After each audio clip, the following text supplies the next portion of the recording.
আসাম সরকার অত্যন্ত একটা নিন্দনীয় ব্যাপার করেছে। মুসলিম marriage registration and divorce act 1935। আসামে মুসলিম বিবাহ রেজিস্ট্রেশন এবং তালাক আইন বাতিল নিয়ে প্রতিক্রিয়া ব্যক্ত করলেন কংগ্রেস নেতা তথা প্রাক্তন মন্ত্রী আবু সালেহ নাজমুদ্দিন।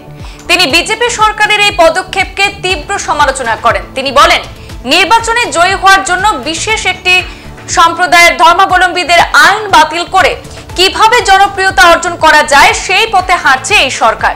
তিনি সরকারের এই পদক্ষেপকে তীব্র নিন্দা জানান। বিশেষ এক সম্প্রদায়ের বিবাহ আইনকে বাতিল করে জনপ্রিয়তা অর্জন করার ইতিহাস পৃথিবীর গণতন্ত্রে বিরল ঘটনা বলে মন্তব্য করেন তিনি। শুনে নিন মুসলিম বিবাহ রেজিস্ট্রেশন এবং আইন বাতিল নিয়ে কি বললেন প্রাক্তন মন্ত্রী আবু সালেহ নাজমুদ্দিন। আসাম সরকার অত্যন্ত একটা নিন্দনীয় ব্যাপার করেছে। মুসলিম marriage registration and divorce act 1935 একটা জরুরি ব্যাপার। মুসলিম বিবাহ যখনই হয় তখনই এটাকে একটা নথিভুক্ত করার প্রক্রিয়া মুসলিম পার্সোনাল ল মতে আছে এবং সেই অনুযায়ী এই আইন সরকার চালু করেছিল। বিগত 70 বছর এই আইন দিয়ে এই দেশের মুসলিম বিবাহকে রেজিস্ট্রি করা হয় এবং সরকারের নথিভুক্ত করা হয়।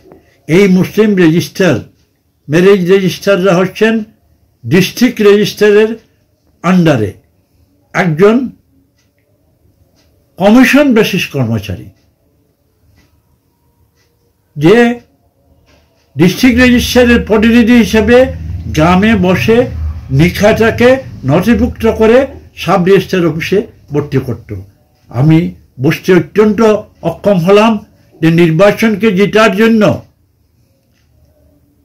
একটা অন্য ধর্মাবলম্বী লোকের একটা আইনকে বাতিল করে কিভাবে এই দেশের জনপ্রিয়তা অর্জন করা যায়, এই যে প্রক্রিয়াটা আসাম সরকার হাতে নিয়েছেন, এটাকে আমি নিন্দা জানাই। ক্ষমতা ফিরে পাওয়ার জন্য কোথাও অন্য ধর্মাবলম্বী লোকের নিয়ম কানুনকে বাতিল করে ধ্বংস করে জনপ্রিয়তা অর্জন করার ইতিহাস বা পৃথিবীর গণতন্ত্রে বিরল, এই দেশেও ছিল বিরল। নতুন করে এটা আরম্ভ হয়েছে।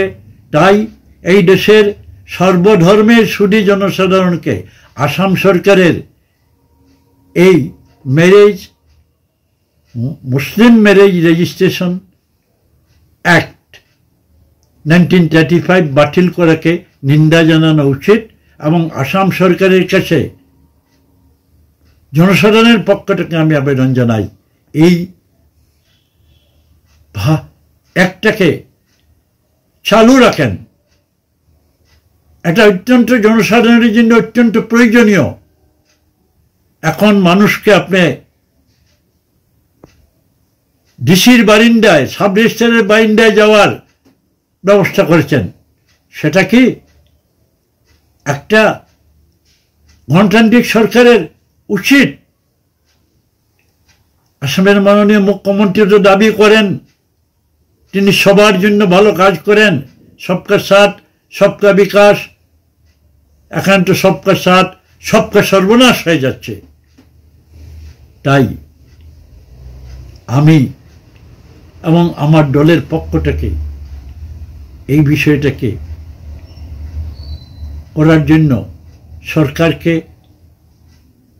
নিন্দা জানাই এবং সেই সঙ্গে আবেদন রাখি এই রিপিল অ্যাক্টটাকে বাতিল করে মানুষকে কষ্টের থেকে মুক্ত রাখার জন্য।